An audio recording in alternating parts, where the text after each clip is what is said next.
Hello, welcome to BreakThrough. On today's episode, we have Rachel Frank from Denver, Colorado, and Christopher Kreulen from Sacramento, California, to share their technique highlights when using the AutoCart technique for cartilage defects. Rachel and Chris, take it away. Thanks, Chris. Let's get started. Here we have a nice case of an unstable medial femoral condyle cartilage defect in the knee. And you can see here these unstable flaps of cartilage. And Chris, this is a perfect candidate for an AutoCart cartilage restoration procedure. And so we're going to get to work. What you can see here is defect preparation. We're using a curette in this case. What are your favorite tools to go ahead and prepare such a defect? I also like to use the curette. It's really important in the talus. There's usually a little more cystic bone than you might see in the knee. And that curette will do a good job of getting both the cartilage back to a stable border and getting rid of any of that pathologic bone. So one of the keys, in addition to using the curette, is to also use a shaver. We want to use a shaver to debride the unstable flaps of cartilage, also harvest articular cartilage for future cartilage restoration, and create these nice vertical walls that you see here, vertical or beveled. Tell us about your shaver preferences when preparing these defects, Chris. I usually like to use a 4mm bone cutter.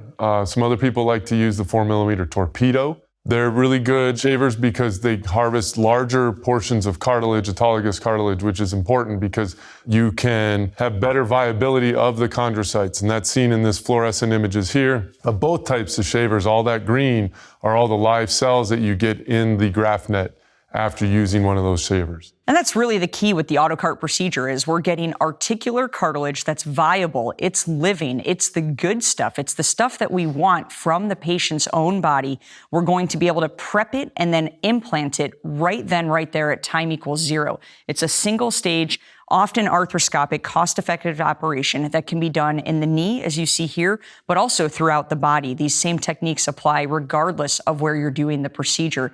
We're using the patient's autologous tissue with living cells. That's really the pearl here. And the torpedo and the 4.0 bone cutter have been shown to be really helpful at keeping those cells nice and viable. So here we've used those shavers and we're collecting those cells into the graft net. Tell us a little bit about how this works. Yeah, so the graft net is a nice little device that you can put onto the back of the shaver. So as that shaver sucks and removes that material, it collects it in this catch, this wire mesh, and the suction is on the other side, so that suction drains any excess fluid.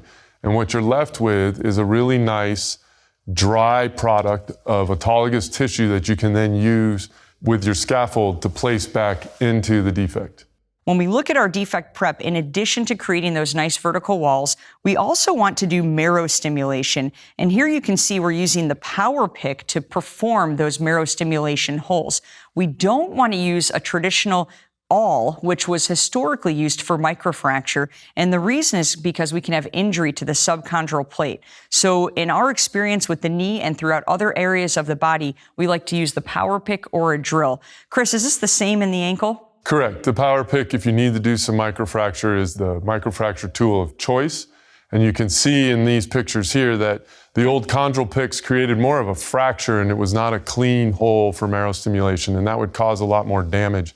And we need this subchondral bone to support this autologous scaffold to have a better healing potential. So combined with great defect prep, getting down to and through that calcified layer, marrow stimulation without damaging the subchondral plate really gives us a nice home for that future autologous cartilage. Let's take a look at our final defect prep here. So you can see we have our final defect prep. We can see these nice vertical borders, our marrow ventilation holes, and we can see that we've gotten down to and through that calcified layer without violating the subchondral bone. So we've got this nice home for our future AutoCart procedure, and this really is going to set us up nicely for success. So now we're on the back table. Here's that graft net device that we were talking about before. Tell us what's going on here. What are we about to see with respect to that articular cartilage? Yeah, so here you can see that's all the articular cartilage that you've harvested from the defect. That's viable tissue that you're going to use and place back onto the defect. And so you're going to take that and you're going to mix it with other signaling fluid and then also some scaffold like the biocartilage matrix. So you'll see this here. We have our healthy, viable articular cartilage. It's from the patient's own body. We're going to place this in a specimen cup on the back table. And then just as Chris said, now is the art of medicine. We're going to make our final mixture using biocartilage and extracellular matrix that's going to act as a scaffold.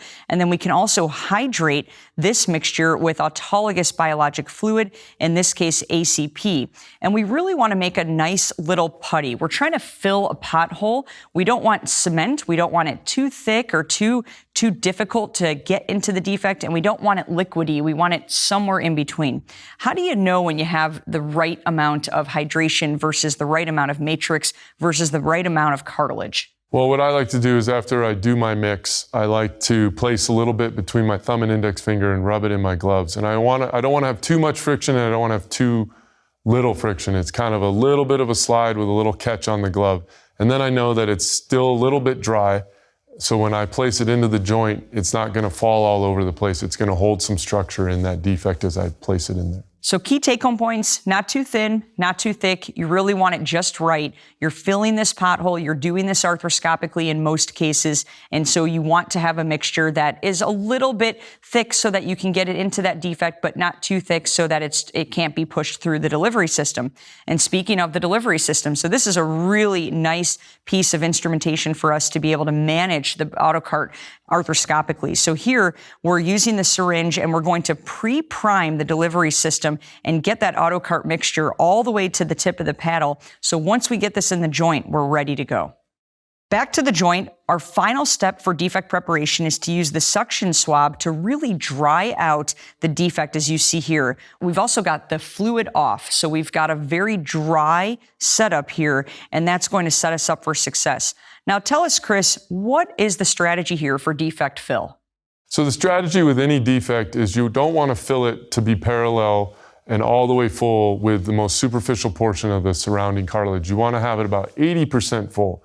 And that does two things. One, it allows for any cartilage growth and hypertrophy of the repair tissue. And it also gives you a nice autologous thrombin that you're going to put the autologous fibrin down over that lesion to fill. So I think one of the key take-homes is it can be very tempting to try to fill this defect up completely. But as Chris mentioned, 80% is what you really want to be thinking about it for exactly the reasons that you just mentioned.